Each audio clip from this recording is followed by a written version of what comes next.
ಎಲ್ಲರಿಗೂ ನಮಸ್ಕಾರ. ನೆನ್ನೆ ಚೆನ್ನಾಯಿತು ಅಂತ ಭಾವಿಸ್ತೀನಿ. ಇವತ್ತು ನಿಮಗೆ ರಾಮರಾಯನ ಬಕೈರು ಇದು ಓದಿದ್ನಲ್ಲ ಮೊನ್ನೇನು ಲಾಸ್ಟ್ ವೀಕು, ಈಗ ಇನ್ನೂ ಒಂದ್ಸಲಿ ಓದ್ತೀನಿ. ಫೆರಿಸ್ತಾನನ್ನ 1829 ಅನುವಾದ ಮಾಡಿದ ಕ್ಯಾಪ್ಟನ್ ಬ್ರಿಗ್ಸ್. ಫೆರಿಸ್ತಾ ಗೊತ್ತಲ್ಲ, ನಮ್ಮ ಪರ್ಷಿಯನ್ ಪ್ರವಾಸಿಗ, ಅವನನ್ನು ಅನುವಾದ ಮಾಡ್ತಾನೆ ಕ್ಯಾಪ್ಟನ್ ಬ್ರಿಗ್ಸ್, ಈಸ್ಟ್ ಇಂಡಿಯಾ ಕಂಪನಿ. ಅವನು ಏನು ಬರೆದಿದ್ದಾನೆ ಅಂತಂದ್ರೆ, ಮಾಮೂಲಿ ಇದು ರಾಮರಾಯರು ಹ್ಯಾಕ್ ತೀರ್ಕೊಂಡ್ರು, ಒಂದು ಆನೆ ರಾಮರಾಯರ ಪಲ್ಲಕ್ಕಿಯಲ್ಲಿ ಮುನ್ನುಗ್ಗುತ್ತೆ, ಆ ಪಲ್ಲಕ್ಕಿಯನ್ನು ಬಿಸಾಕದಂತ ಸೈನಿಕರು ಜೀವ ಭಯದಿಂದ ಓಡೋಗ್ತಾರೆ, ರಾಮರಾಯರು ಕೆಳಗಡೆ ಬೀಳ್ತಾರೆ. ಆ ರಾಮರಾಯರನ್ನ ಒಬ್ಬ ಬಲವಂತ್ ರಾಯ್ ಅಂತ ಒಬ್ಬ ಸೇನಾಧಿಪತಿ ಇಟ್ಕೊಳ್ಳುವಾಗ ರಾಮರಾಯರು ಇದು ರಾಮರಾಯರು ಅಂತ ಕೂಗಿದಾಗ ರೂಮಿ ಖಾನ್ ಅವರನ್ನ ಬಂಧಿಸಿ ಹುಸೇನ್ ನಿಜಾಮ್ ಶಾ ಹತ್ರ ಕರ್ಕೊಂಡು ಹೋಗ್ತಾನೆ. ಹುಸೇನ್ ನಿಜಾಮ್ ಶಾ ಬೇಗ ಕೊಲ್ಲು ಇದವನ್ನ ಆಲಿ ಆದಿಲ್ ಶಾ ಬಂದ್ಬಿಟ್ರೆ ಇದನ್ನ ಕೊಲ್ಲೋದು ಬಿಡಲ್ಲ, ಬೇಗ ಸಾಯಿಸ್ಬಿಡು ಅಂತ ಕಚಕ್ ಅಂತ ಕತ್ತರಿಸಿ ಅವನ ಕತ್ತನ್ನ ಅದ್ರ ಮೇಲೆ ಇಟ್ಟು ಎಲ್ಲಾರು ಪ್ರದರ್ಶನ ಮಾಡ್ಬಿಟ್ಟು ನಾವು ಯುದ್ಧಾಗಿದ್ವಿ ಅಂತಾರೆ. ಆಮೇಲೆ ಏನಾಯ್ತು, ಆ ತಲೆನ ಅವ್ರು ಎತ್ಕೊಂಡು ಹೋಯ್ತಾರೆ. ಆ ತಲೆನ ಇದರಲ್ಲಿ 2-3 ಇದೆ. ಆ ತಲೆನ ಕಾಶಿ ಕಳಿಸಿದ್ರು, ಕಾಶಿಲಿ ಇದನ್ನ ಸಂಸ್ಕಾರ ಮಾಡಿದ್ರು ಅಂತ ಇಲ್ಲ. ಅದು ನಮ್ಮ ಸಮಾಧಾನಕ್ಕೆ, ಹಿಂದೂಗಳ ಸಮಾಧಾನಕ್ಕೆ ಹಂಗೆ ಬರೆದಿದ್ದಾರೆ. ಈ ಕ್ಯಾಪ್ಟನ್ ಬ್ರಿಗ್ಸ್ ಏನ್ ಬರೀತಾನೆ ಗೊತ್ತಾ, ಕಲ್ಲಿನಲ್ಲಿ ಕಡೆದ ರಾಮರಾಜನ ತಲೆ ಪ್ರತಿಕೃತಿ ಇಂದಿಗೂ ಬಿಜಾಪುರ ಕೋಟೆ ಚರಂಡಿಯೊಂದರ ಬಾಯಿಯನ್ನಾಗಿಸಲಿದೆ. ನೋಡ್ರಿ ಎಂತ ಧೂರ್ತ್ ನನ್ನ ಮಕ್ಕಳು ಅಲ್ವಾ. ಇದನ್ನ ನಾನು ನಿಮ್ಗೆ ಹೋದ್ಸಲಿನ ಹೇಳಿದ್ದೀನಿ, ಎಂತ ಧೂರ್ತರು ಇವರು, ಹೆಂಗ್ ಅವಮಾನ ಮಾಡ್ತಾರೆ ಇವರು. ಇದು ಅವಮಾನ ಮಾಡಬಾರ್ದು ಈ ತರ ಅಲ್ವಾ. ನಿಮ್ಗೆ ಇಂಡಿಯಾ ಪಾಕಿಸ್ತಾನ್ ವಾರ್ ಜ್ಞಾಪಕ ಇದೆಯಾ? ಜಾರ್ಜ್ ಫರ್ನಾಂಡಿಸ್ ಡಿಫೆನ್ಸ್ ಮಿನಿಸ್ಟರ್ ಆಗಿದ್ದಾಗ ಪಾಕಿಸ್ತಾನ ಸೋತೈತಲ್ಲ, ಆಗ ಸೇಫ್ ಪ್ಯಾಸೇಜ್ ಅಂತ ಮಾಡಿದ್ರು. ಪಾಪ ಇಲ್ಲೆಲ್ಲಿ ಸಿಗಾಕೊಂಡ್ಬಿಟ್ಟಿದ್ರು ಅವ್ರ ಸೈನಿಕರೆಲ್ಲ, 106 ಜನ ಬಂದು ನಮ್ಮ ಇಂಡಿಯಾ ಬಾರ್ಡರ್ ಬಂದು ಸಿಗಾಕೊಂಡ್ಬಿಟ್ಟಿದ್ರು. ಯುದ್ಧ ನಾವು ಗೆದ್ಬಿಟ್ವಿ. ಆಗ ಅವ್ರನ್ನೆಲ್ಲ ಗೌರವಯುತವಾಗಿ ಸೇಫ್ ಪ್ಯಾಸೇಜ್ ಅಲ್ಲಿ ವಾಪಸ್ ಕಳಿಸ್ತೀವಿ ನಾವು. ಅದು ಕಣ್ರಿ ನಮ್ಮ ಸಂಸ್ಕಾರ ಕಣ್ರಿ ಅದು. ಈ ಗೂಬೆಗಳ ತರ ಚರಂಡಿ ಬಾಯಿಗೆ ರಾಮರಾಯಂದಿಗೆ ಏನ್ರಿ ಅಸಹ್ಯ ಅಲ್ವಾ. ಇದೊಂಥರ. ಈಗಲೂ ರಾಮರಾಯರ ತಲೆಯ ಪ್ರತಿಕೃತಿ, ಕಲ್ಲಿನಲ್ಲಿ ಕಡೆದ ಪ್ರತಿಕೃತಿ ಬಿಜಾಪುರ ಮ್ಯೂಸಿಯಂ ಅಲ್ಲಿದೆ. ನಿಜವಾದ ರಾಮರಾಯರ ತಲೆ ಏನಾಯ್ತು, ಆ ಶಿರಭಂಜಕರ ವಂಶ ಅಂತ ಕರಿತಾನೆ ಇವನು. ಶಿರಶ್ಛೇದಕನ ವಂಶಜರು. ಶಿರಶ್ಛೇದಕ ಯಾರಿಲ್ಲಿ? ಹುಸೇನ್ ನಿಜಾಮ್ ಶಾ ಇಸ್ ಶಿರಶ್ಛೇದಕ ಅಲ್ವಾ. ಅವನು ವಂಶಸ್ಥರು. ಇದೆಲ್ಲ ಅಳಿದು ಹೋದ್ಮೇಲೆ ಇವರೆಲ್ಲ ಅಳಿದೋಗ್ಬಿಡ್ತಾರೆ, ಮೊಘಲರ ಕೈಗೆ ಸಿಗಾಕೊಂಡು. ಮುಂದೆ ಹೇಳ್ತೀನಿ ನಾನು ಆದಿಲ್ ಶಾಹಿಗಳ ಕಥೆ ಹೇಳಕ್ ಬಂದಾಗ, ಇವರೆಲ್ಲ ಚಿತ್ರಾನ್ನ ಆಗೋಯ್ತಾರೆ. ಇವರೆಲ್ಲ ಚಿಂದಿ ಚಿತ್ರಾನ್ನ ಆದ್ಮೇಲೆ ಇವನು ವಂಶಸ್ಥರು ಉಳ್ಕೋತಾರಲ್ಲ, ಆ ತಲೆನ ತಮ್ಮ ಜೊತೆನೆ ಇಟ್ಕೊಂಡಿರ್ತಾರೆ. 200-250 ವರ್ಷಗಳವರೆಗೂ ಪ್ರತಿ ವರ್ಷ ಈ ರಕ್ಕಸಗಿ ತಂಗಡಗಿ ಯುದ್ಧ ನಡೆದ ದಿನ, ರಾಮರಾಯರ ತಲೆ ಕತ್ತರಿಸಿದ ದಿನ, ಆ ತಲೆಯನ್ನ ಈಚೆಗೆ ತೆಗೆದು ಆಯ್ತಾ, 250 ವರ್ಷಗಳುದ್ದಕ್ಕೂ ಇದುವರೆಗೆ ಆ ತಲೆ ತಮ್ಮಲ್ಲಿ ಉಳಿಸಿಕೊಂಡಿರುವ ಶಿರಶ್ಛೇದಕನ ವಂಶಜರು ಕಳೆದ 250 ವರ್ಷಗಳುದ್ದಕ್ಕೂ ಯುದ್ಧದ ವಾರ್ಷಿಕದಂದು, ಯುದ್ಧದ ದಿನದಂದು ನಿಜವಾದ ತಲೆನ ಈಚೆ ತೆಗೆದು ಪ್ರತಿ ವರ್ಷ ಎಣ್ಣೆ ಮತ್ತು ವರ್ಣದ್ರವ್ಯ ಹಚ್ಚಿ ಅದನ್ನ ಅಹ್ಮದ್ ನಗರದ ಶ್ರದ್ಧಾಭಕ್ತಿಯುಳ್ಳ ಮುಹಮ್ಮದಿಯರಿಗೆ ಪ್ರದರ್ಶಿಸಲಾಗುತ್ತಿದೆ ಎಂದು ತಿಳಿಯುತ್ತದೆ. ಇದನ್ನು ಕ್ರಿಸ್ತಶಕ 1829 ಬರೆದಿದ್ದಾರೆ. ಅಂದ್ರೆ ಆ ತಲೆನ ಈಚೆ ತೆಗೆದು 1829 ಇದನ್ನು ಬರೆದವನೇ ಅಂದ್ರೆ ಅಲ್ಲಿವರೆಗೂ ಇದು ನಡೀತು ಅಂತಾರೀ. 1565 250 ವರ್ಷ, 565, 665, 765, 829 ಇದನ್ನು ಬರೆದವನೇ ಕ್ಯಾಪ್ಟನ್ ಬ್ರಿಗ್ಸ್. ಅಂದ್ರೆ he has seen or he has heard. ಅವನದನ್ನು ಕೇಳಿದಾನೆ. ಯಾರು ನೋಡಿದ್ದಾರೆ? ಅಹ್ಮದ್ ನಗರಲ್ಲಿ, ಇವತ್ತಿನ ಮಹಾರಾಷ್ಟ್ರ ಇಲ್ಲ, ಅಹ್ಮದ್ ನಗರಲ್ಲಿ ರಾಮರಾಯರ ತಲೆ ತೆಗೆದು ಅದಕ್ಕೆ ಎಣ್ಣೆ ಹಚ್ಚಿ, ಅದಕ್ಕೆ ಕಲರ್ ಹಚ್ಚಿ, ಅದಕ್ಕೆ ಸಿಂಗಾರ ಮಾಡಿ ಉರುಸ್ ಮಾಡ್ತಾ ಇದ್ರು ನೋಡ್ರಿ. ಅಂದ್ರೆ ಅವ್ರು ಎಷ್ಟು ಎಂಜಾಯ್ ಮಾಡಿದ್ರು ಇದನ್ನ ಅಂತ. ರಾಮರಾಯರ ಸಾವನ್ನ ಅವರು, ಅಂದ್ರೆ ವಿಜಯನಗರದ ಪತನವನ್ನ ಅವ್ರು ಎಷ್ಟು ಎಂಜಾಯ್ ಮಾಡಿದ್ರು ಅಂದ್ರೆ 55 ವರ್ಷಗಳ ಕಾಲ ತಿಂದ ನೋವನ್ನ ಅವರು ಮುಂದೆ 250 ವರ್ಷಗಳ ಕಾಲ ಸೆಲೆಬ್ರೇಟ್ ಮಾಡಿದ್ರು. ಹಂಗಂತ ಹೇಳ್ಬೋದಲ್ವಾ ನಾವು. 1509 ನೋವು ತಿನ್ನಕ್ ಶುರುವಾಗಿದ್ದಕ್ಕೆ 1565 ಅವ್ರಿಗೆ ಮುಕ್ತಿ ಸಿಕ್ತು. ಅದನ್ನ ಅವರು 1829 ತನಕ ಸೆಲೆಬ್ರೇಟ್ ಮಾಡಿದ್ರು. ಆಲ್ಮೋಸ್ಟ್ 250 years ಪ್ಲಸ್ ಆಡ್ ನೋಡ್ರಿ. ಟಿಪ್ಪು ಸುಲ್ತಾನ್ ತೀರ್ಕೊಂಡಾಗ ಟಿಪ್ಪು ಸುಲ್ತಾನರ ಸಾವನ್ನ ಬ್ರಿಟಿಷರು 10 ವರ್ಷ ಸೆಲೆಬ್ರೇಟ್ ಮಾಡ್ತಾರೆ. May 4th 1799 May 4th 1800 ಅಂತ 1810 ವರೆಗೂ May 4th 1810 ಈ ಯುದ್ಧದ ಸೆಲೆಬ್ರೇಷನ್ ಮಾಡಿ ಆ ಯುದ್ಧದಲ್ಲಿ ಭಾಗವಹಿಸಿದ ಪ್ರತಿಯೊಬ್ಬರಿಗೂ ಪದಕ ಕೊಡ್ತಾರೆ, ಪ್ರತಿಯೊಬ್ಬರಿಗೂ ಪ್ರತಿ ವರ್ಷ ದುಡ್ಡು ಕೊಡ್ತಾರೆ, ಪ್ರತಿಯೊಬ್ಬರಿಗೂ ಸೆಲ್ಯೂಟ್ ಕೊಡ್ತಾ ಇರ್ತಾರೆ. 10 ವರ್ಷ 4th ಆಂಗ್ಲೋ ಮೈಸೂರು ವಾರಲ್ಲಿ ಭಾಗವಹಿಸ್ತಾ ಅಂತ. ಬ್ರಿಟಿಷರಿಗೆ ಎಷ್ಟು ಫೀಲಿಂಗ್ ಇರಬೇಕು, 10 ವರ್ಷ ನಾವು ಟಿಪ್ಪು ಸುಲ್ತಾನ್ರ ಕೊಂದ್ವಿ ಅಂತ ಸೆಲೆಬ್ರೇಟ್ ಮಾಡ್ಬೇಕಾರೆ ಇವರು ಎಷ್ಟು ಕಾಟ ಕೊಟ್ಟಿರ್ಬೇಕು ಅಪ್ಪ ಮಕ್ಕಳು ಬ್ರಿಟಿಷ್ನವ್ರಿಗೆ ಅಲ್ವಾ. ಆ ಥರ ರಾಮರಾಯರ ತಲೆಯನ್ನ ಶಿರಚ್ಛೇದನವನ್ನ 250 ವರ್ಷ ಇವರು ಸೆಲೆಬ್ರೇಟ್ ಮಾಡ್ತಾರೆ ಮುಸಲ್ಮಾನರು. ನೋಡ್ರಿ, ಇದಾಯ್ತಾ. ಇದ್ರ ಮುಂದಕ್ಕೆ ಹೋಗಕ್ ಮುಂಚೆ ಇವತ್ತು ಇನ್ನೊಂದು ಪುಸ್ತಕ, ಅದೇ ನೆನ್ನೆ ತಗೊಂಡಿದ್ದ ಪುಸ್ತಕನ ಇವತ್ತು ತಗೋತೀನಿ. ಕೃಷ್ಣದೇವರಾಯರ ಆಯ್ದ ಲೇಖನ ಸಂಪುಟದಲ್ಲಿ ಕಲಬುರ್ಗಿ ಅವರನ್ನು ಬರೆದಿದ್ದಾರೆ. ಇದು ಕಲಬುರ್ಗಿ ಅವರು ಬರೆದಿದ್ದಾರೆ. ಅವರ ಒಂದು ದೃಷ್ಟಿಕೋನದಲ್ಲಿ ಇದು ಏನು ಅಂತ ನಾನು ನಿಮ್ಗೆ ಹೇಳ್ತೀನಿ. ಕಲಬುರ್ಗಿಯವರ ದೃಷ್ಟಿಕೋನ, ಅವರ ದೃಷ್ಟಿಕೋನದಲ್ಲಿ ಯಾಕೆ ಇದು ಪತನ ಆಯಿತು ಅಂತ. ಇಲ್ಲಿ ನೀವು ಬಹಳ ಜನ ಅಷ್ಟು ಕೇಳಿದಿರಿ, ಶೈವ ವೈಷ್ಣವರಿಂದ ಇದು ಪತನ ಆಯಿತು ಅಂತ. ಅದಕ್ಕೂ ಇಲ್ಲಿ ಉತ್ತರ ಕೊಡ್ತೀನಿ. ಇದು ಕಲಬುರ್ಗಿಯವರ ವಿಚಾರಧಾರೆ. ಇಲ್ಲಿ ನೋಡಿ ನೀವು, ಕಲಬುರ್ಗಿಯವರ ವಿಚಾರಧಾರೆ. ಕೃಷ್ಣದೇವರಾಯರು ತೆಲುಗು ಸಂಸ್ಕೃತಿಯ ಆಕ್ರಮಣ, ನೇರವಾಗಿ ಬರೆದಿದ್ದಾರೆ ಕಲಬುರ್ಗಿಯವರು.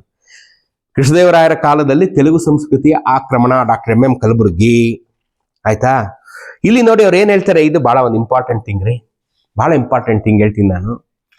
ಇಡೀ ಭಾರತದಲ್ಲಿ ನೀವೆಲ್ಲ ಸತ್ಯ ಹರಿಶ್ಚಂದ್ರನ್ ಕತೆ ಕೇಳಿದ್ದೀರಾ? ಸತ್ಯ ಹರಿಶ್ಚಂದ್ರನ್ ಕತೆ ಕೇಳಿದ್ದೀರಾ? ಪರವಾಗಿಲ್ವಾ? ಸತ್ಯ ಹರಿಶ್ಚಂದ್ರ ಏನ್ ಹೇಳ್ತಾನೆ, ದೂರ್ವಾಸ ಮುನಿಗೆ ಎಲ್ಲವನ್ನ ದಾನ ಮಾಡಿದ ಸತ್ಯ ಹರಿಶ್ಚಂದ್ರ, ಇಡೀ ಬ್ರಹ್ಮಾಂಡದ ಒಡೆಯ ಸತ್ಯ ಹರಿಶ್ಚಂದ್ರ, ಭಾರತದ ಒಡೆಯ ಆ ಕಾಲಕ್ಕೆ, ಇಡೀ ಭರತ ವಂಶದ ಒಡೆಯ ಅವನು. ಆಯ್ತಾ. ಸೊ ಅವನೇನ್ ಮಾಡ್ತಾನೆ, ಎಲ್ಲಾನು ದೂರ್ವಾಸ ಮುನಿಗೆ ದಾನ ಮಾಡಿಬಿಡ್ತಾನೆ. ಎಲ್ಲ ದಾನ ಮಾಡಿದ್ಮೇಲೆ ಅವ್ನಿಗೆಲ್ಲೂ ಇರಕ್ಕೆ ರೈಟ್ ಇಲ್ವಲ್ಲಪ್ಪ, ಎಲ್ಲಪ್ಪ ಇರ್ತೀಯ ನೀನು ಅಂತ ಹರಿಶ್ಚಂದ್ರನ್ ಕೇಳಿದಾಗ ಅವನು ಕಾಶಿಗೆ ಬರ್ತಾನೆ. ಆಗ ಅವನನ್ನು ಕೇಳ್ತಾರೆ, ನೀನ್ ಕಾಶಿಗೆ ಹೆಂಗ್ ಬಂದೆ ಅಂದ. ಕಾಶಿ ಯಾರ ಒಡೆತನದಲ್ಲೂ ಇಲ್ಲ, ಕಾಶಿಗೆ ಒಡೆಯ ವಿಶ್ವನಾಥ, ಕಾಶಿಯ ಪಾಲಕ ಕಾಲಭೈರವ. ಆದಿಯೂ ಇಲ್ಲದ ಅಂತ್ಯವೂ ಇಲ್ಲದ ಊರು ಪಟ್ಟಣ ಅಂದ್ರೆ ಅದು ಕಾಶಿ ಪಟ್ಟಣ. ಅದನ್ನು ಕಟ್ಟಿದವನು ಸ್ವಯಂ ವಿಶ್ವನಾಥ.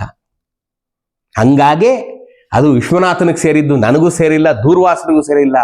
ಇವನು ವಿಶ್ವನಾಥನಿಗೆ ಸೇರಿದ್ದು. ಮಹಾಶ್ಮಶಾನ, ಜಗತ್ತಿನ ಮಹಾಶ್ಮಶಾನ ಅಂದ್ರೆ ಅದು ಕಾಶಿ ಅಂದ್ಬಿಟ್ಟು ಈ ಹರಿಶ್ಚಂದ್ರ ಹೋಗಿ ಹೆಣ ಸುಡೋ ಕಾರ್ಯಕ್ಕೆ ಅಲ್ಲೋಗಿ ಕೆಲ್ಸಕ್ಕೆ ಸೇರ್ಕೊಂಡ್ಬಿಡ್ತಾನೆ ಹರಿಶ್ಚಂದ್ರ, ಸತ್ಯ ಹರಿಶ್ಚಂದ್ರ. ಅರ್ಥ ಆಯ್ತಾ? ಕಾಶಿ ಯಾರಿಗೂ ಸೇರಿಲ್ಲ, ಅದು ವಿಶ್ವನಾಥನಿಗೆ, ಅದರ ಪಾಲಕನಾದಂಥ ಕಾಲಭೈರವನಿಗೆ ಸೇರಿದ್ದು. ಅದೇ ರೀತಿ ದಕ್ಷಿಣದಲ್ಲಿ ಆದಿಯೂ ಇಲ್ಲದ ಅಂತ್ಯವೂ ಇಲ್ಲದ ಕ್ಷೇತ್ರ ಯಾವ್ದಪ್ಪ ಅಂದ್ರೆ ಪಂಪಾ ವಿರೂಪಾಕ್ಷ ಕ್ಷೇತ್ರ, ಹಂಪಿ. ಹಂಪಿನ ನಾನು ಕಟ್ದೆ ಅಂತ ಹೇಳ್ಕೊಳ್ಳವನು ಯಾವನು ಇಲ್ಲ. ವಿರೂಪಾಕ್ಷನ್ ಕಟ್ಟಿದವನು ನಾನು ಅಂತ ಹೇಳ್ಕೊಳ್ಳವನು ಯಾರು ಇಲ್ಲ. ಅಂದ್ರೆ ಅವನಿಗೆ ಆದಿಯೂ ಇಲ್ಲ ಅಂತ್ಯವೂ ಇಲ್ಲ. ಪಂಪಾ ವಿರೂಪಾಕ್ಷನಿಗೆ ದೇವಸ್ಥಾನ ಕಟ್ಟದೆ, ನಾನು ಗೋಪುರ ಕಟ್ಟಿಸ್ದೆ ಅಂತ ಇವ್ರು ಬರ್ಕೊಂಡಿರ್ಬೋದು. ಪಂಪಾ ವಿರೂಪಾಕ್ಷನಲ್ಲಿ ತಂದೆ ಅನ್ನೋರು ಯಾರು ಇಲ್ಲ. ದಕ್ಷಿಣದಲ್ಲಿ ಕಾಶಿಯಷ್ಟೇ ಪ್ರಬಲವಾದಂಥ ಕ್ಷೇತ್ರ ಯಾವ್ದಪ್ಪ ಅಂದ್ರೆ ಪಂಪಾ ವಿರೂಪಾಕ್ಷ, ಯಾರಿಗೂ ಸೇರಿದ್ದಲ್ಲ ಅದು. ಹಾಗಾಗಿಯೇ ಸಂಗಮ ವಂಶದ ಅರಸರು, ರಾಜರು ಪಂಪಾ ವಿರೂಪಾಕ್ಷನ ಪರಮ ಭಕ್ತರು. ಹಕ್ಕರಾಯ ಬುಕ್ಕರಾಯ ಎಷ್ಟು ಭಕ್ತರಪ್ಪ ಅಂತಂದ್ರೆ, ಶ್ರೀ ವಿರೂಪಾಕ್ಷ ಅಂತ ಕಾಯಿನ್ ಮುದ್ರೆ ಮಾಡಿಸಿದ್ದು, ಕಾಯಿನ್ಗಳು ಮಾಡಿಸಿ ಹಂಚಿದ್ದಲ್ಲದೆ, ತಾವು ಯಾವುದೇ ಆಡಳಿತ ಪತ್ರಗಳಿಗೆ ಸೈನ್ ಹಾಕ್ಬೇಕಾದ್ರೆ ಶ್ರೀ ವಿರೂಪಾಕ್ಷ ಅಂತ ಸೈನ್ ಹಾಕವರು. ಹಕ್ಕರಾಯ ಬುಕ್ಕರಾಯ ಅಂತ ಸೈನ್ ಹಾಕ್ತಾ ಇರ್ಲಿಲ್ಲ ಅವರು, ಶ್ರೀ ವಿರೂಪಾಕ್ಷ ಅಂತ ಹಾಕವರು. ಯಾಕೆಂದ್ರೆ ವಿರೂಪಾಕ್ಷನೇ ಇಲ್ಲಿ ಆಡಳಿತಗಾರ, ನಾವು ಅವನ ಸೇವಕರು ಅಂತ. ವಿರೂಪಾಕ್ಷನೇ ಇಲ್ಲಿ ಆಡಳಿತಗಾರ, ನಾವು ಅವನ ಸೇವಕರು ಅಂತ ಅವರು ವಿರೂಪಾಕ್ಷನ ಹೆಸರಾಗ್ತಾ ಇದ್ರು ರೀ. ಅದೇ ರೀತಿ ಇವತ್ತಿಗೂ ಈ ಜಗತ್ತಿನಲ್ಲಿ ಒಂದ್ ಕಡೆ ವಿದ್ಯಮಾನ ನಡೆಯುತ್ತೆ. ಎಲ್ಲಿ ಗೊತ್ತಾ? ಸೌದಿ ಅರೇಬಿಯಾದಲ್ಲಿ. ಸೌದಿ ಅರೇಬಿಯಾದ ರಾಜ ತಾನು I am the king of Saudi Arabia ಅಂತ ಹೇಳ್ಕೊಳಲ್ಲ ಎಲ್ಲೂ. I am the custodian of the 2 holy mosques ಅಂತ ಹೇಳ್ಕೊತಾರೆ. ಮೆಕ್ಕಾ ಮದೀನಾದ ಕಸ್ಟೋಡಿಯನ್ ನಾನಷ್ಟೇ, ಇಲ್ಲಿಯ ಒಡೆಯ ಅಲ್ಲಾಹು ಅಕ್ಬರ್ ಅಂತ ಅವ್ರು ಹೇಳ್ತಾರೆ. ನೋಡ್ರಿ, ಭಕ್ತಿ ಎಲ್ಲ ಕಡೆ ಒಂದೇ ರೀ, ಧರ್ಮ ಬೇರೆ, ಹೆಸರು ಬೇರೆ ಅಷ್ಟೇ. ಭಕ್ತಿ ಎಲ್ಲ ಕಡೆ ಒಂದೇ ಅನ್ನೋದು ಇದರಿಂದನೇ ಸಾಬೀತು. ಕಸ್ಟೋಡಿಯನ್ ಆಫ್ 2 ಹೋಲಿ ಮಾಸ್ಕ್ಸ್ ಅಂತಾರೆ ಅವರು. ಮಕ್ಕಾ ಮದೀನಾದ ಕಸ್ಟೋಡಿಯನ್ ನಾನಷ್ಟೇ, the owners is the God, Allah ಅಂತ ಅವ್ರು ಹೇಳೋದು. ಇಲ್ಲಿ ನಾವು ಪಂಪಾನೇ ದೇವರು ಅಂತ ಇವರು ಯಾರು, ವಿಜಯನಗರದ ಅರಸರು, ಸಂಗಮ ವಂಶದ ಅಷ್ಟು ಜನ ಅರಸರು ವಿರೂಪಾಕ್ಷನ ಹೆಸರಲ್ಲಿ ರಾಜ್ಯಭಾರ ಮಾಡಿದ್ರು. ದೇವರೇ ಆಳುವ ಪ್ರಭುಗಳು, ನಾವು ಆಡಳಿತ ಪ್ರತಿನಿಧಿಗಳು ಅಂತ ದೇವಪ್ರಭುತ್ವದ ಹೊಸ ಪ್ರಯೋಗವನ್ನು ಸಂಗಮ ವಂಶದವರು ಅಸ್ತಿತ್ವಕ್ಕೆ ತಂದಿದ್ದರು. ರಾಜನಿಂದಾಕ್ಷಣ ಅರಸನಿರಬೇಕು, ಆಸ್ಥಾನವಿರಬೇಕು. ಹಂಪಿನ ಕುರಿತು ಹೇಳೋದಾದ್ರೆ ಇಲ್ಲಿ ವಿರೂಪಾಕ್ಷನೇ ಅರಸ, ಪಂಪಾಪುರದ ಅರಸ ವಿರೂಪಾಕ್ಷ ಅಂತ ಹರಿಹರ ರಾಘವಾಂಕ ಹೇಳ್ಬಿಟ್ಟಿದ್ದಾನೆ. ಅವನ ಕಾವ್ಯಗಳಲ್ಲಿ ಅನೇಕ ಸಾರಿ ಹೇಳಿದ್ದಾನೆ. ಆಯ್ತಾ? ಇಲ್ಲಿ ನೋಡಿ, ವಿರೂಪಾಕ್ಷ ಪಂಪಾಚರಣೆ ಮದುವೆಯನ್ನು ಕುರಿತು ಗಿರಿಜಾ ಕಲ್ಯಾಣ ಕಾವ್ಯದಲ್ಲಿ ರಾಘವಾಂಕ ವಿರೂಪಾಕ್ಷನ ಆಸ್ಥಾನಕ್ಕೆ ಅತಿಥಿಗಳಂತೆ ಬಂದಿದ್ದ ಅಂಗ, ವಂಗ, ಕಳಿಂಗ, ಕಾಶ್ಮೀರ ದೇಶದ ಪ್ರಾಂತ್ಯಗಳ ರಾಜರ ಹೆಸರಿನಲ್ಲಿ ಹರಿಹರ ಕರ್ನಾಟಕದ ಹೆಸರನ್ನ ಬಳಸಿಲ್ಲ. ತನ್ನ ರಾಜ್ಯಕ್ಕೆ ತಾನೇ ಅತಿಥಿಯಾಗಿ ಬಂದನೆಂಬ ಆಭಾಸ ತಪ್ಪಿಸಲು ಹೀಗೆ ಮಾಡಿದ್ದಾನೆ. ನೋಡಿದ್ರ, ಇದು ವಿರೂಪಾಕ್ಷನ ಸ್ವತಂತ್ರ ರಾಜ್ಯವಾಗಿದ್ದರಿಂದ ಇದರ ಮೇಲೆ ತೆರಿಗೆ ಹಾಕಿದ ಪ್ರಸ್ತಾಪ ಯಾವ ಶಾಸನದಲ್ಲಿಯೂ ಬರುವುದಿಲ್ಲ.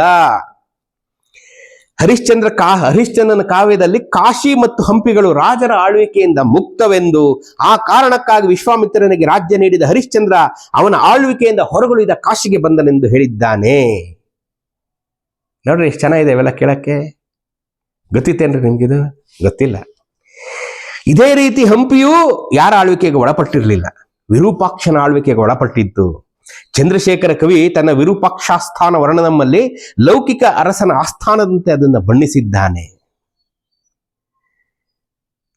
ಎಲ್ರೂ ತಮ್ಮ ನೋಡಿ, ಅದಕ್ಕೆ ಅವರ ಬುಕ್ಕ ದೇವರಾಯ, ಹಕ್ಕ ದೇವರಾಯ, ಪ್ರೌಢ ದೇವರಾಯ ಅಂತ ದೇವರ ಹೆಸರು ಬರೆಸ್ಕೊಂಡ್ರು. ದೇವರ ಹೆಸರಿನಲ್ಲಿ ರಾಜ್ಯಭಾರ ಮಾಡಿದ್ರು ಇವರೆಲ್ಲ. ಇಲ್ಲಿ ವಿರೂಪಾಕ್ಷನೇ ಚಕ್ರವರ್ತಿ, ಇಲ್ಲಿ ಅವನ ಹೊರತು ಇಲ್ಲಿ ಅಧಿಕಾರ ಯಾರದ್ದು ಇಲ್ಲ, ಇರಕೂಡದು ಎಂಬ ಭಾವನೆಯಿಂದ ಸಂಗಮ ವಂಶದ ಹಕ್ಕ ಬುಕ್ಕ ಪ್ರೌಢದೇವರಾಯರು ಎಲ್ಲರೂ ಆಡಳಿತ ನಡೆಸಿದ್ರು. ಆಯ್ತಾ? ಈಗ ಇದನ್ನ ಬಂದು ಡಿಗ್ರೇಡ್ ಮಾಡಿದಂಥವ್ರು ಈ ತುಳು ವಂಶದ ಅರಸರು ಅಂತ ಇವರು ಬರೀತಾರೆ. ಸಂಗಮ ವಂಶದ ಬಳಿಕ ಸಾಳುವರು, ತುಳುವರು ವಿಜಯನಗರದ ಆಡಳಿತ ಸೂತ್ರ ಹಿಡಿದರು. ಸಾಳುವರು ಮೂಲತಃ ಈಗಿನ ತುಳುನಾಡಿನ ಸಾಣೂರು ಗ್ರಾಮದವರು.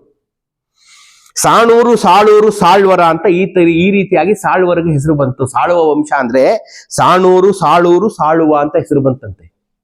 ಆಯ್ತಾ? ಈ ಹೆಸರು ಬದಲಾವಣೆ ಆಗ್ತಾ ಬಂದಿದೆ. ಇದರ ತರುವಾಯ ಬಂದಂತ ತುಳುವರು, ಇವರು ಮೂಲತಃ ತುಳುನಾಡಿಗೆ ಸೇರಿದವರು. ಪಶ್ಚಿಮ ಘಟ್ಟಗಳ ಆಚೆಗಿನ ಎರಡೂ ಮನೆತನ, ಸಾಳುವ ಮತ್ತು ತುಳುವ ಇಬ್ರು ಅಲ್ಲಿಯವರೇ, ಮಂಗಳೂರು ಸೈಡ್ನವರು. ವೈಷ್ಣವ ಸಂಪ್ರದಾಯದವರು, ಮಾಧ್ವ ಕೇಂದ್ರವಾದ ಉಡುಪಿ ಶ್ರೀಕೃಷ್ಣನ ಭಕ್ತರು. ಆದ್ದರಿಂದ ಇವರು ತಮ್ಮ ಒಲವನ್ನು ವಿರೂಪಾಕ್ಷನ ಬದಲಾಗಿ ವಿಷ್ಣುವಿನತ್ತ ವರ್ಗಾಯಿಸಿದರು. ಕಲಬುರ್ಗಿ ಅವ್ರು ಹೇಳೋದಿನ್ನ. ಆಯ್ತಾ? ಸಂಗಮ ವಂಶವನ್ನು ಆದಮೇಲೆ ಸಾಳುವ ನರಸಿಂಹನ ಕುರಿತು ಬರೆದ ರಾಜನಾಥ ಡಿಂಡಿಮನ ಸಾಳ್ವಾಭ್ಯುದಯದಲ್ಲಿ ಇದನ್ನ ನೋಡುವಂಥದ್ದು. ಅವನು ಏನ್ ಮಾಡ್ತಾನೆ, ಶ್ರೀ ವೈಷ್ಣವೇ ವಿರೂಪಾಖ್ಯೆ ಪ್ರಶಾಸತಿ ಮಹೀಮಿಮಾಂ ಆಸನ್ ಶ್ರೀ ವೈಷ್ಣವಾಃ ಸರ್ವೇ ಯಥಾ ರಾಜ ತಥಾ ಪ್ರಜಾ ವಿರೂಪಾಕ್ಷಾಭಿಧಾಂ ಮುದ್ರಾಂ ವಿರೂಪಾಕ್ಷೋ ವಿಹಾಯ ಚ ರಾಜಾಂಗುಲಿಯೇ ಶ್ರೀರಾಮ ಮುದ್ರಾಂ ದೃಢತರಾಂ ವ್ಯಧಾತ್. ಅಂದ್ರೆ ಇವರು ಬಂದ್ಮೇಲೆ, ಸಾಳುವ ವಂಶದ ಅರಸರು ಬಂದ್ಮೇಲೆ ರಾಜಮುದ್ರೆಯಲ್ಲಿ ಅಲ್ಲಿವರೆಗೂ ಶ್ರೀ ವಿರೂಪಾಕ್ಷ ಅಂತ ಇದ್ದದ್ದನ್ನ ತೆಗೆದು ಶ್ರೀರಾಮ ಅಂತ ಮಾಡಿದ್ರು. ಗೊತ್ತಾಯ್ತಾ? ಈ ಧೋರಣೆಯನ್ನೇ ತುಳು ಅರಸರು ಮುಂದುವರಿಸಿದ್ರು. ಇವರಲ್ಲಿ ತುಳು ವಂಶದ ಅರಸು ನರಸನಾಯಕನಿಗೆ ತಿಪ್ಪಾಜಿ ಓಬಲಾಂಬ ಅನ್ನೋ ಹೆಂಡಸರು ಇವರೆಲ್ಲ ಹುಟ್ಟುತ್ತಾರೆ. ನರಸನಾಯಕನ ದಾಸಿ ನಾಗಲಾದೇವಿಯ ಮಗನ ಕೃಷ್ಣದೇವರಾಯರು. ಬಹುಶಃ ನಾಗಲಾದೇವಿ ತೆಲುಗು ಮೂಲದವಳು. ನರಸನಾಯಕನ ಮಂತ್ರಿ ತಿಮ್ಮರಸನು ತೆಲುಗು ಮೂಲದವ. ತೆಲುಗು ಮೂಲದ ಮಂತ್ರಿ, ನರಸನಾಯಕ ಮಕ್ಕಳು ಕಾಸ ಎಲ್ಲರೂ. ಇದರಲ್ಲಿ ಇವ್ರು ಏನ್ ಹೇಳ್ತಾರೆ ಗೊತ್ತನ್ರಿ? ಇವರ ಸಾರಾಂಶ ಇಷ್ಟೇ. ಯಾರದ್ದು? ಕಲಬುರ್ಗಿ ಅವ್ರದ್ದು. ನಾಗಲಾಂಬಿಕೆನು ತೆಲುಗು ಮೂಲದವಳು, ಮಗ ಕೃಷ್ಣದೇವರಾಯರು ತೆಲುಗು ಮೂಲ ಆಯಿತು. ಹಾಗಾಗಿ ಈ ಮಹಾಮಂತ್ರಿ ತಿಮ್ಮರಸನು ತೆಲುಗು ಮೂಲದವರು. ಇವರೇನ್ ಮಾಡಿದ್ರು, ಈ ನರಸನಾಯಕನ ಇತರೆ ಮಕ್ಕಳಿದ್ರಲ್ಲ, ಯಾರು ನಮ್ಮ ವೀರನರಸಿಂಹ ಮತ್ತೆ ಅಚ್ಯುತರಾಯ, ಇವ್ರನ್ನೆಲ್ಲ ದೂರ ಇಟ್ಟು, ವೀರನರಸಿಂಹ ಮೊದಲೇ ಆಳ್ಕೊಂಡು ಹೊಟ್ಟೋದ್ರು, ಅಚ್ಯುತರಾಯರನ್ನು ದೂರ ಇಟ್ಟು ಕೃಷ್ಣದೇವರಾಯರನ್ನು ಪಟ್ಟ ಕಟ್ಟಿದ್ದು ತೆಲುಗು ಲಾಬಿಯಿಂದ ಅಂತ ಕಲಬುರ್ಗಿ ಅವರು ಅಭಿಪ್ರಾಯ ಪಡೋದು. ಇದು ತೆಲುಗು ಲಾಬಿಯಿಂದ ಕಟ್ಟಿದ್ರು ಅಂತ. ಸೊ ವಿಜಯನಗರ ಇತಿಹಾಸದಲ್ಲಿ ಕೃಷ್ಣದೇವರಾಯರ ಪಟ್ಟಬಂಧೋತ್ಸವ ಮಹತ್ವದ ತಿರುವು. ಹೌದು, ಮಂತ್ರಿ ತಿಮ್ಮರಸನಂತವರು ಆಗಾಗಲೇ ಎಲ್ಲ ತೆಲುಗು ಸೇರ್ಕೊಂಡಿದ್ರು. ಹಾಗಾಗಿ ಸೈನ್ಯ, ಆಸ್ಥಾನ, ಅರಮನೆಗಳಲ್ಲಿ ತೆಲುಗರೆಲ್ಲ ಸೇರ್ಕೊಂಡ್ಬಿಟ್ಟಿದ್ರು. ಕೃಷ್ಣದೇವರಾಯರು ಪಟ್ಟವೇರೂರಲ್ಲಿ ತೆಲುಗರು ಸಶಕ್ತರಾದರು, ಅವರಿಗೆ ಸಾಮ್ರಾಜ್ಯದಲ್ಲಿ ಹೊಸ ಅವಕಾಶಗಳು ಪ್ರಾಪ್ತರಾದರು. ಇಲ್ಲಿಂದ ಮುಂದೆ ಕನ್ನಡ ಸಾಮ್ರಾಜ್ಯಕ್ಕೆ ಪರೋಕ್ಷವಾಗಿ ತೆಲುಗರೇ ಸಾಮ್ರಾಟರಾದರು. ಇದರಿಂದ ರಾಜಕೀಯವಾಗಿ ಕನ್ನಡಿಗರು ಮೂಲೆ ಗುಂಪಾದ್ರು. ನೋಡಿದ್ರ? ಭಾಷಿಕವಾಗಿ ಹೇಳೋದಾದ್ರೆ ಧರ್ಮಪತ್ನಿಯ ಮಕ್ಕಳಿಗೆ ಇದು ಬಹಳ ಇಂಪಾರ್ಟೆಂಟ್ ನೋಡ್ರಿ. ರಾಜವಂಶದಲ್ಲಿ ಭಾಷಿಕವಾಗಿ ಹೇಳೋದಾದ್ರೆ ಪಟ್ಟದ ರಾಣಿ ಮಕ್ಕಳಿಗೆ ತಂದೆ ಭಾಷೆ, ಉಪಪತ್ನಿಯ ಮಕ್ಕಳಿಗೆ ತಾಯಿ ಭಾಷೆ ಕಲಿಸ್ತಾರಂತೆ. ಅದು ಮಾತೃಭಾಷೆ ಅಂತೆ. ಪಟ್ಟದ ರಾಣಿ ಮಕ್ಕಳಿಗೆ ತಂದೆ ಭಾಷೆ. ಪಟ್ಟದ ರಾಣಿ ಯಾರು? ವೀರನರಸಿಂಹ ಪಟ್ಟದ ರಾಣಿ ಮಗ. ಇವರು ಉಪಪತ್ನಿಯ ಮಕ್ಕಳು ಯಾರು? ಕೃಷ್ಣದೇವರಾಯರು. ಹಂಗಾಗಿ ಅವ್ರಿಗೆ ತೆಲುಗು ಕಲಿಸಲಾಯ್ತು. ಹೀಗಾಗಿ ಕನ್ನಡದ ತಂದೆಯ ಮಗನಾಗಿ ಕನ್ನಡದ ಸಿಂಹಾಸನದ ಮೇಲೆ ಕುಳಿತರೂ ಕೃಷ್ಣದೇವರಾಯರು ತೆಲುಗು ತಾಯಿಯ ಭಾಷೆಯಾದ ತೆಲುಗನ್ನೇ ಮಾತೃಭಾಷೆಯಾಗಿ ಸ್ವೀಕರಿಸುವಂತಿದೆ. ಇದನ್ನ ಸ್ವತಃ ಅಮುಕ್ತ ಮಾಲ್ಯದ ಹೆಸರಿನ ತೆಲುಗು ಕೃತಿ ಬರೆದ ಕೃಷ್ಣದೇವರಾಯರು ಅವರೇ ಹೇಳ್ಕೊಂಡಿದ್ದಾರೆ. ಅಷ್ಟದಿಗ್ಗಜಗಳ ತೆಲುಗಿನ 8 ಜನ ಮಹತ್ವದ ಕವಿಗಳಿಗೆ ಆಶ್ರಯ ಕೊಟ್ಟಿದ್ದಾರೆ. ತೆಲುಗು ಅಲ್ಲಸಾನಿ ಪೆದ್ದನಿಗೆ ತಾವೇ ಕೈಯಾರೆ ಅವನ ಕಾಲಿಗೆ ಕಡಗವನ್ನು ತೊಡಿಸಿದ್ದಾರೆ. ಆಯ್ತಾ? ಕನ್ನಡದ ರಾಜನಾಗಿದ್ದರೂ ಆಂಧ್ರ ಭೋಜನ ಎಂದು ಕರೆಸ್ಕೊಂಡಿದ್ದಾರೆ. ಸೊ ಈ ರೀತಿಯಾಗಿ ಇವರು ಒಟ್ಟಾರೆಯಾಗಿ ಎಲ್ಲ ಬಂದು ರಾಜಧಾನಿ ರಾಜ್ಯದ ಶಕ್ತಿ ಕೇಂದ್ರ ಆಗುತ್ತೆ. ಆಯ್ತಾ? ಕನ್ನಡದ ಕಾವ್ಯಗಳು ಇಲ್ವೇ ಇಲ್ಲ ಅನ್ನೋಷ್ಟರ ಮಟ್ಟಿಗೆ ಇಲ್ಲದೆ ಇತ್ತು ಅಲ್ಲಿ. ಕನ್ನಡದ ಕಾವ್ಯಗಳು ಇಲ್ವೇ ಇಲ್ಲ ಅನ್ಬೇಕು. ಆ ರೀತಿ ಎಲ್ಲ ತೆಲುಗು ಕಾವ್ಯಗಳು, ತೆಲುಗು ಮಹಾಕಾವ್ಯಗಳೇ ಎಲ್ಲ ವಿಜೃಂಭಿಸ್ತಾ ಇತ್ತು. ರಾಜಧಾನಿ ಎನ್ನುವುದು ರಾಜ್ಯದ ಶಕ್ತಿ ಕೇಂದ್ರ, ಸಂಘಟನೆ ಪ್ರಸಾರಕ್ಕಾಗಿ ಎಲ್ಲವೂ ರಾಜಧಾನಿಯಲ್ಲೇ ನೆಲೆಗೊಳ್ಳೋದು. ಈ ಕಾರಣಕ್ಕಾಗಿ ಧರ್ಮಗಳು ಸಹ ಇದಕ್ಕೆ ಹೊರತಲ್ಲ. ತುಳು ಭಾಷಿಕರಾದ ಕೃಷ್ಣ ಭಕ್ತರಾದ ಈ ಎರಡೂ ರಾಜಮನೆತನಗಳ ಆಶ್ರಯದಲ್ಲಿ ಧರ್ಮ ಸುರಕ್ಷಿತವಾಗಿರುತ್ತೆ ಎಂಬ ಭಾವನೆಯಿಂದ ಎಲ್ಲ ಯತಿಗಳು ಬಂದಲ್ಲಿ ನೆಲೆಸ್ತಾರೆ. ಆಯ್ತಾ? ಆ ಕಡೆಯಿಂದ ವಿಠಲನ ಭಕ್ತಿ ಪಂಥವು ಬರುತ್ತೆ, ಈ ಕಡೆ ಮಾಧ್ವ ಪಂಥದ ಆಚಾರ್ಯ ಪಂಥವು ಬರುತ್ತೆ. ಪಂಡರಪುರದ ವಿಠಲನ ಭಕ್ತಿ ಪಂಥವು ಹಂಪಿಗೆ ಬಂದು ಎರಡರ ಸಂಪ್ರದಾಯ ಸಂಗಮದಿಂದ ಕೃಷ್ಣ ಸಂಪ್ರದಾಯ ಇಲ್ಲಿ ಬೆಳೆಯುತ್ತಾ ಬಂದು ವಿರೂಪಾಕ್ಷನ ಏಕಚಕ್ರಾಧಿಪತ್ಯ ಸಡಿಲಗೊಳ್ಳತೊಡಗಿತು. ಆಯ್ತಾ? ಈ ಸಾಳುವರ ಮತ್ತೆ ತುಳುವರ ನಾಡು ಕೃಷ್ಣರಾಡು. ಕೃಷ್ಣ ಭಗವಾನರು ಏನ್ ಕರ್ನಾಟಕದವ್ರಿಗೇನು ಅಪರಿಚಿತರೇನಲ್ಲ. ಕೃಷ್ಣದೇವರು ಎಲ್ರಿಗೂ, ಉಡುಪಿಯಲ್ಲಿರೋ ಕೃಷ್ಣ ಎಲ್ರಿಗೂ ಗೊತ್ತು. ಆದ್ರೆ ತಿರುಪತಿಯಿಂದ ಬಂದ ವೆಂಕಟೇಶ್ವರ ಯಾವಾಗ ಇವ್ರ ಹತ್ರ ಇಂಪಾರ್ಟೆನ್ಸ್ ತಗೊಳಕ್ ಶುರು ಮಾಡಿದ್ನೋ ಆಗ ಇಲ್ಲಿನ ಕನ್ನಡಿಗರಿಗೆ ಸ್ವಲ್ಪ ಡೌಟ್ ಹೊಡೆಯಕ್ಕೆ ಶುರುವಾಗೋಯ್ತು. ಯಾಕೆಂದ್ರೆ ಇವ್ರು ಕೃಷ್ಣದೇವರಾಯರು ನಾನು ಆಲ್ರೆಡಿ ವಿವರಿಸಿದಂಗೆ 7 ಸರಿ ತಿರುಪತಿಗೆ ಹೋಗಿ ಬಂದಿದ್ದಾರೆ. ಎನ್ ನಂಬರ್ ಆಫ್ ಕೋಟ್ಯಾಂತರ ರೂಪಾಯಿ ಕಾಣಿಕೆಗಳನ್ನ ತಿರುಪತಿಗೆ ಕೊಟ್ಟಿದ್ದಾರೆ. ವಿಜಯ ವಿರೂಪಾಕ್ಷನ ಹೆಸರಿನೊಂದಿಗೆ ವಿಜಯ ವಿಠಲನನ್ನ ಬೆಳೆಸಿದ್ದಾರೆ. ವಿಜಯ ಅನ್ನೋ ಹೆಸರು ಮೊದಲು ಇದ್ದಿದ್ದು ವಿರೂಪಾಕ್ಷ ದೇವರಿಗೆ, ಅದನ್ನ ವಿಜಯ ವಿಠಲ ಅಂತ ಮಾಡಿ ವಿಠಲನ್ನು ಬೆಳೆಸಿದ್ದಾರೆ. ಹಾಗಾಗಿ ಅಪಾರವಾದ ಭಕ್ತಿ ಇವರಿಗೆ ಎಲ್ಲಿಗೆ ತಿರುಪತಿಗೆ ಹೋಗುತ್ತೆ. ತಿರುಪತಿಗೆ ಹೋಗ್ಲಾಗಿ ನೋಡಿ, ನಿಮ್ಗೆ ಇನ್ನು ಮುಂದಕ್ಕೆ ಕೊಡ್ತೀನಿ. ಎಲ್ಲರ ಹೆಸರು ತಿರುಮಲಾಂಬ, ತಿರುಮಲಯ್ಯ, ವೇಂಗಳಾಂಬ, ತಿರುಮಲಾಂಬೆ, ತಿಂಗಳಾಂಬೆ, ವೇಂಗಳಾಂಬೆ, ಎಲ್ಲರೂ ರಾಮರಾಯ, ತಿರುಮಲರಾಯ ಎಲ್ಲ ಅವ್ರದ್ದೇ ಹೆಸರೇ. ತಿರುಮಲರಾಯ, ರಾಮರಾಯ, ಕೃಷ್ಣರಾಯ ಎಲ್ಲ ಅವ್ರದ್ದೇ ಹೆಸರು. ಅವರ ಆತರ ಅಲ್ಲಲ್ಲೇ ತಿರುಗ್ತಾ ಇದ್ರು. ಹಂಗಾಗಿ ಕರ್ನಾಟಕದ ಮೇಲೆ ನಡೆದ ತೆಲುಗರ ಈ ಬಗೆಯ ಬಹುಮುಖಿ ಸವಾರಿಯಿಂದ ಕನ್ನಡಿಗರು ತತ್ತರಿಸಿ ಹೋದರು.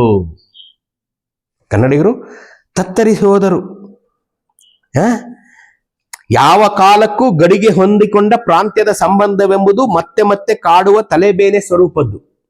ಗಡಿ ಭಾಗ ಅಲ್ವಾ ಹಂಪೆ, ಬಳ್ಳಾರಿ ಗಡಿ ಭಾಗ. ದುರ್ಬಲವಾಗಿರುವಾಗ ವಿನಯಶಾಲಿಯಾಗಿಯೂ ಅವಕಾಶ ಸಿಕ್ಕಾಗ ಆಕ್ರಮಣಕಾರಿಯಾಗಿ ವರ್ತಿಸುವುದು ಇದರ ಸ್ವಭಾವ. ಈಗ ನಾವು ಕನ್ನಡಿಗರು ಸ್ಟ್ರಾಂಗ್ ಆಗಿದ್ರೆ ಸೈಲೆಂಟ್ ಆಗಿರುತ್ತೆ. ನಾವು ವೀಕ್ ಆದ ತಕ್ಷಣ ಅವ್ರು ಅಬ್ಬರಿಸ್ತಾರೆ. ಈಗ ಬೆಂಗಳೂರಲ್ಲಿ ಅದೇ ತಾನು ಆಗ್ತಾ ಇರೋದು. ಕನ್ನಡಿಗರು ಸ್ವಲ್ಪ ವೀಕ್ ಆಗಿದ್ದೀವಿ ಅಂತ ಪರಭಾಷಿಕರ ದಬ್ಬಾಳಿಕೆ ನಡೀತಾ ಇದೆ. ಆಯ್ತಾ? ದಾಳಿ ಮಾಡವನು ದೂರದ ವೈರಿಯಾಗಿದ್ದರೆ ಅವನ ಕೈಯಲ್ಲಿ ಒಂದ್ಸಲಿ ಸಾಯ್ತೀವಿ, ನೆರೆಯ ವೈರಿಯ ಕೈಯಲ್ಲಿ ನಿತ್ಯವೂ ಸಾಯುವ ಚಿತ್ರಹಿಂಸೆ ಅನುಭವಿಸ್ತಾ ಇರ್ತೀವಿ. ಕರ್ನಾಟಕದ ನೆರೆಯಲ್ಲಿರುವ ತೆಲುಗುನಾಡು ಇತಿಹಾಸದುದ್ದಕ್ಕೂ ಹೀಗೆ ವರ್ತಿಸುತ್ತಾ ಬಂದಿದೆ. ನೇರವಾಗಿ ಹೇಳಿದ್ದಾರೆ ಕಲಬುರ್ಗಿ ಅವರು ಇದನ್ನ. ಈ ವರ್ತನೆಗೆ ಪರಮಾವಧಿ ನಿದರ್ಶನವೆನಿಸಿದ್ದು ಕೃಷ್ಣದೇವರಾಯರು ಮತ್ತು ಅವರ ಅಳಿಯ ರಾಮರಾಯರ ಆಡಳಿತ ಸಂದರ್ಭ. ಈ ತೆಲುಗರ ಕೈಯಲ್ಲಿ ಬಾಳುವುದಕ್ಕಿಂತ ಮುಸಲ್ಮಾನರ ಕೈಯಲ್ಲಿ ಸಾಯುವುದೇ ಸುಖ ಎಂಬ ನಿರ್ಧಾರಕ್ಕೆ ಬಂದ ಕನ್ನಡಿಗರು ಅನಿವಾರ್ಯತೆಗೆ ಸಿಲುಕಿರಬಹುದೇನೋ ಅಂತ ಬರೀತಾರೆ.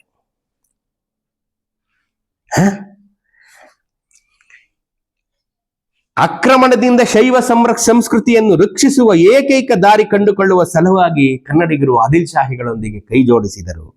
ಅದರ ಫಲವಾಗಿ ತಾಳಿಕೋಟೆ ಯುದ್ಧವೇರ್ಪಟ್ಟಿತ್ತು. ಈ ಹಿಂದೆ ತೆಲುಗರು ಮುಸಲ್ಮಾನರೊಂದಿಗೆ ಕೈ ಜೋಡಿಸಿ ಕನ್ನಡಿಗ ಕುಮಾರರಾಮನ ರುಂಡ ಹಾರುವಂತೆ ಮಾಡಿದ್ದರು. ಈಗ ಕನ್ನಡಿಗರು ಅದೇ ಮುಸಲ್ಮಾನರೊಂದಿಗೆ ಕೈ ಜೋಡಿಸಿ ತಾಳಿ ಯುದ್ಧ ಕೋಟೆಯಲ್ಲಿ ತೆಲುಗು ರಾಮರಾಯನ ರುಂಡ ಹಾರುವಂತೆ ಮಾಡಿದರು. ನೋಡ್ರಿ, ಕಲಬುರ್ಗಿ ಅವನ ಅನಾಲಿಸಿಸ್ ನೋಡ್ರಿ. ಇದರಿಂದಾಗಿ ಕರ್ನಾಟಕ ಸಿಂಹಾಸನ ತೆಲುಗರಿಂದ ಮುಕ್ತವಾಯಿತು. ಈ ಕರ್ನಾಟಕ ತುಳು ಕೃಷ್ಣ ಸಂಸ್ಕೃತಿಗಿಂತ ಆಂಧ್ರದ ವೆಂಕಟ ಸಂಸ್ಕೃತಿ ನಾಶವಾಗಿ ಕನ್ನಡ ವಿರೂಪಾಕ್ಷ ಸಂಸ್ಕೃತಿ ಸಂರಕ್ಷಿಸಲ್ಪಟ್ಟಿತು. ಅಂದರೆ ವಿಜಯ ವಿಠಲ, ಲಕ್ಷ್ಮೀ ನರಸಿಂಹ ಮೊದಲಾದವು ಭಗ್ನಗೊಂಡು ವಿರೂಪಾಕ್ಷ, ಉದ್ಧಾರ, ವೀರಭದ್ರ ಇವೆಲ್ಲವೂ ಸಂರಕ್ಷಿಸಲ್ಪಟ್ಟವು. ನೋಡ್ರಿ, ಇದು ನಿಜವಾದ ಇತಿಹಾಸ. ಇದು ಕಲಬುರ್ಗಿ ಅವ್ರು ಹೇಳೋದು.